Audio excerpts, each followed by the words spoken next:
언리더십인데 원래 요 책입니다. 읽을 수 있으신 분? 예. 독일 책입니다. 그 혁신이 유럽에서 많이 나오게 됩니다. on이라는 단어가 붙으면 employed, unemployed, fair, unfair, happy, unhappy, lucky, unlucky. 한국말로 하니까 운 좋은, 안 좋은, 행복한, 안 행복한, 그죠? 고용된, 안 고용된. 여기도 많죠. 상당히 유엔이 붙으니까 반대 뜻이 나타납니다. 그럼 여기서 on이라는 단어가 리더십 앞에 붙었다는 건 무슨 뜻일까요? 안 리더십. 안 리더십. 리더십이 없다는 거예요. 무슨 소릴까? 주장하고 싶은 게 뭘까요? 앞으로의 시대는 리더와 팔로워의 시대가 아니라는 겁니다. 결론입니다. 그래서 과거에 우리 프레드릭 윈슬로 테일러라는 공장관리론 과학적 관리법을 만든 사람입니다. 읽어볼까요? 콧수염을 기른 우울하고 굳은 표정의 사내가 빳빳한 옷깃을 여미고 미국의 철강공장, 제지공장을 돌아다닌다. 회중시계와 연필을 든 그는 빠른 걸음으로 노동자들 사이를 누비며 각 작업 단계를 빈틈없이 꼼꼼하게 측정한다. 지금 삽질을 몇 번 했지? 밥을 먹는데 숟가락질을 몇 번 했지? 다 기록하는 거죠. 그러면서 시간을 재고 표시하고 도표를 작성하는 등 측정할 수 있는 모든 것을 기록한다. 어떤 삽으로 몇 명의 노동자가 몇 시간 동안 얼마나 많은 석탄을 A 지점에서 B로 옮길 수 있을까? 이 연구를 해서 만들어낸 그 역작이 공장관리론과 그 유명한 과학적 관리법입니다. scientific이라는 단어가 여기서 붙었어요. 드디어 사람들은 산업의 가장 중요한 생산 자원 하나가 된 겁니다. 그래서 이어지는 헨리 포드의 시대로 넘어가죠. 헨리 포드는 이런 걸 만들어냅니다. 극단적인 분업과 컨베이어 벨트 시스템으로 대량 생산 체제를 완성해서 산업의 아버지다. 이런 표현을 듣기도 하죠. 그러면서 하루 8시간 노동, 성과급 제도를 도입하면서 경영을 만들어냅니다. 그리고 한 명이 더 있습니다. 여기는 알프레드 슬로원, GM의 전설적인 경영자라고 합니다. 이 사람은 뭘 해냈느냐? 브랜드를 독립적으로 분할해냅니다. 드디어 브랜드의 가치를 찾아내기 시작하죠. 그리고 사업 단위를 구별함으로써 기업 수뇌부가 중앙에서 모든 것을 제어하는 현대적 대기업 시스템을 처음으로 도입한 사람입니다. 이 모든 것이 1900년대 초반에 일어나게 됩니다. 그러면서 우리는 어떤 단어를 가지느냐? 바로 경영이라는 단어를 가지게 됩니다. 경영의 시대가 열린 거죠. 근데 이 저자는 테일러주의, 포드주의, 슬로운주의가 20세기를 지배했지만 앞으로는 하지 못할 거다. 왜 그럴까요? 이유는 하나입니다. 바로 여기 나오는 이제는 산업사회가 아니라는 겁니다. 여기 계신 많은 분들이 종사하고 있듯이 우리는 점점 더 많은 부가가치들이 지식과 정보사회에서 부가가치를 가져온다는 거죠. 그러면 산업사회를 풍미했던 이러한 테일러리즘, 포드, 슬로원의 경영은 바뀌어야 된다라는 게 이 책의 주장입니다. 그래서 위계질서, 권력복종, 관료주의, 경직된 조직구조는 의욕상실만 초래한다. 더 빠르게 움직이고 더 유능하고 더 건강한 회사를 원한다면 직원들이 고객과 시장에 집중하게 해줘라. 고객과 시장에 집중한다는 것이 무슨 뜻이냐라는 것을 이제부터 말씀을 드리겠습니다. 닐스 프레깅은 행동의 자유, 자기책임, 투명성, 참여, 팀워크, 성과 위주의 기업 문화, 동기부여, 고객 및 시장 지향, 분권화라는 어려운 단어를 다시 제시합니다. 다 잊어버리십시오. 딱 2개만 잊으시면 됩니다. 자, 알파 기업에서 베타 기업으로 움직인다고 이야기를 하는데요. 그 내용들은 이렇습니다. 닐스 프레깅은 독일과 스페인에서 경영학을 공부를 했고요. 아르헨티나하고 브라질에서 비즈니스 컨트롤을 하고 있습니다. 최고 경영진 상담가로서 상당한 국제적 명성을 가지고 있다 그러는데요. 자, 기업의 민주주의 시대가 온다. 노조에서 하는 얘기가 아니라는 거죠. 민주주의라는 건 어떤 거냐? 우리 가정에서 그리고 국가에서 하는 민주주의가 기업에 도입된다는 것은 어떤 의미냐면 지시나 지침이 없어도 기업이 돌아갈 수 있도록 만들어줘야 된다. 그래서 이러한 상명하복의 경영을 포기한 기업들이 성공을 거둔다는 거. 아까 이야기한 사우스웨스트 에어라인, 구글, 중심은 어디에 있느냐? 사람이다. 민주주의의 가장 기본은 뭘까?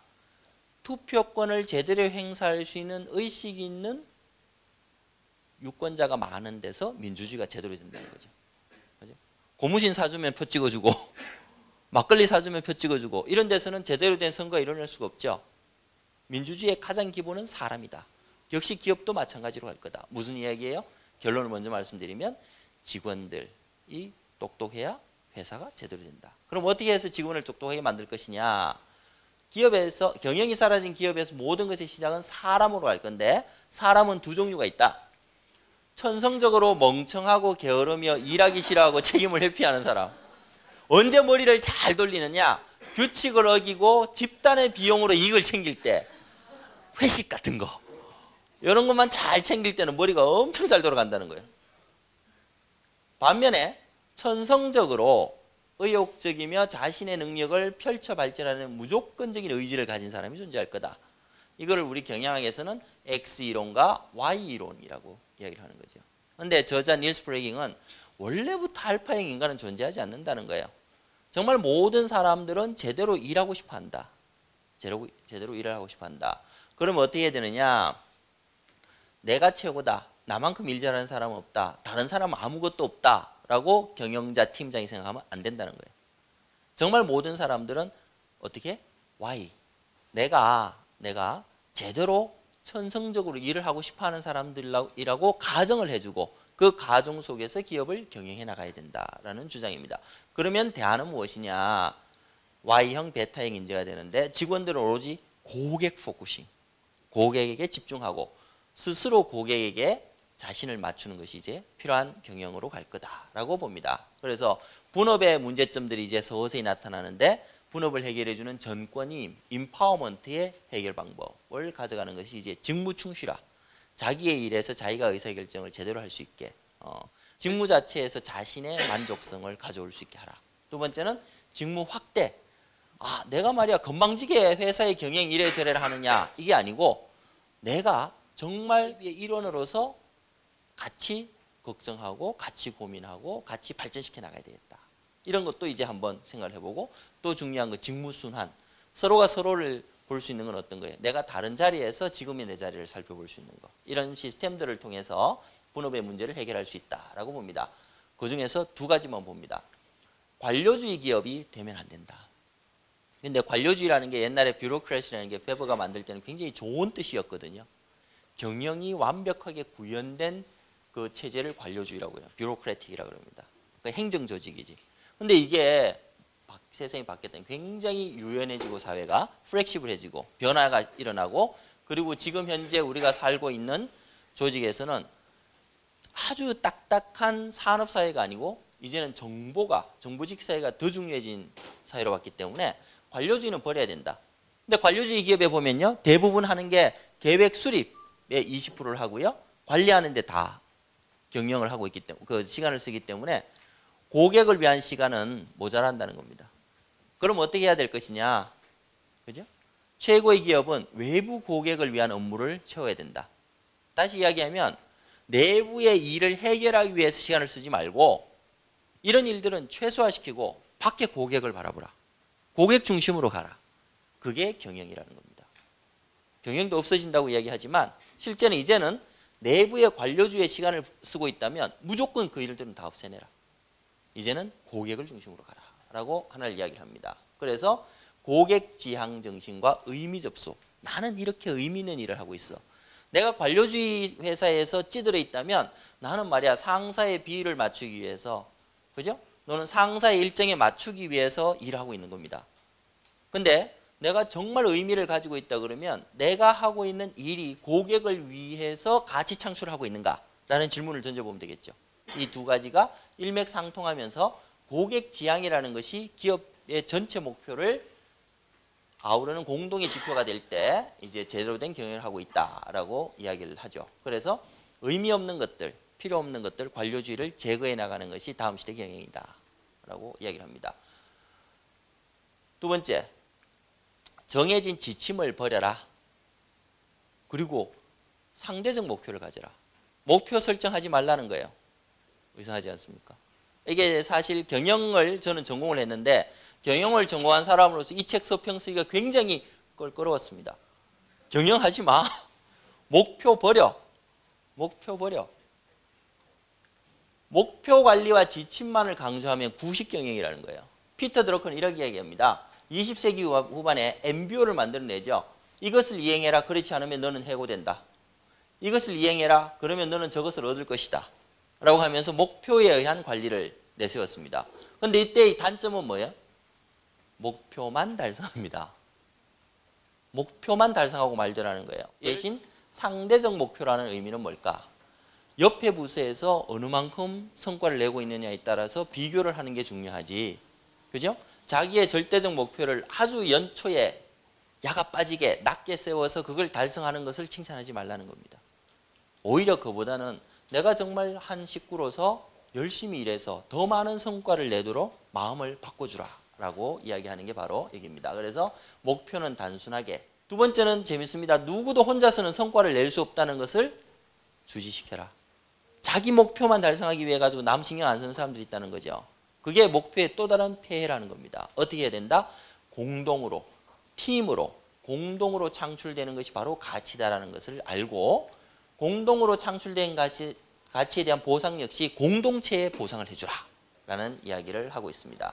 이런 그 고착되어서 목표에 대한 의욕만 떨어뜨리는 그 목표들을 잡지 말고 계획을 세우지 않고 어떻게 자유로운 시간에 생각을 하고 직원들과 대화하고 직원들의 의견을 검토하고 조정하라 라는 이야기를 해주고 있습니다.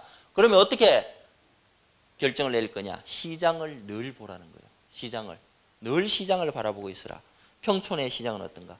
송파의 시장은 어떤가? 그죠? 대치동의 시장은 어떤가? 시장을 늘 보면서 판단을 해야 되지. 올해 송파의 목표는 얼마지? 의미가 없다는 겁니다.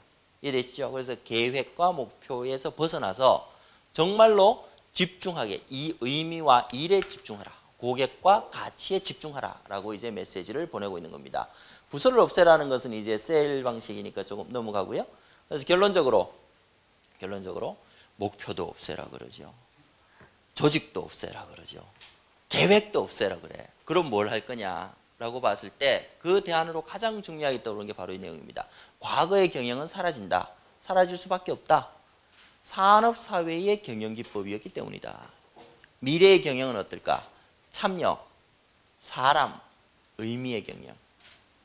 자, 참여, 사람, 의미의 경영의 시대가 펼쳐질 거다. 나는 어떤 경영을 하고 있는가? 그러면서 이 모든 것을 만들어주는 한 단어가 나타납니다. 창조와 혁신의 시대에 한국의 시대가 열리고 있다. 그 근본적인 힘은 어디에 있을까? 바로 사람을 중시하는 인본주의라는 겁니다. 인본주의. 한국이 제일 잘할 수 있어요. 그게 뭐다? 인내천. 사람이 곧 하늘이라고 생각하는 한국의 사상이 더욱 중요해진다. 경영자, 임원, 직원 모두가 소중한 사람이기 때문에 사람 중심의 조직 구조를 가져야 다음 시대의 경영으로 넘어설 수 있다는 겁니다. 지금까지 봤던 언리더십은 뭐예요? 지금은 리더에 의해서 일사불란하게 일관적으로 끌고 가는 산업사회의 조직들, 계획, 올해 생산 수량, 올해의 품질 관리 기준, 올해의 목표, 올해의 신규 시장에 대한 진입 목표, 이런 것들을 계획 다 의미 없다는 겁니다. 어떻게? 좋은 사람들이 모여서, 제대로 된 사람들이 모여서 우리가 갈 곳을 정하는 것이 바로 제대로 된 경영이다 라고 이야기를 하면서 가장 중요한 것이 사람이라는 겁니다. 그래서 전체 존중 경영의 중심은 사람입니다. 절대로 안 되는 조직이 있습니다. 어떤 사람들이 모이면 그 조직은 안 되느냐? 사람이 아니모니다 라고 이야기하는 사람들. 다시 이야기하면 사람은 뭐예요? 창조할 줄 압니다. 사람만이 사람과 소통할 수 있는 겁니다.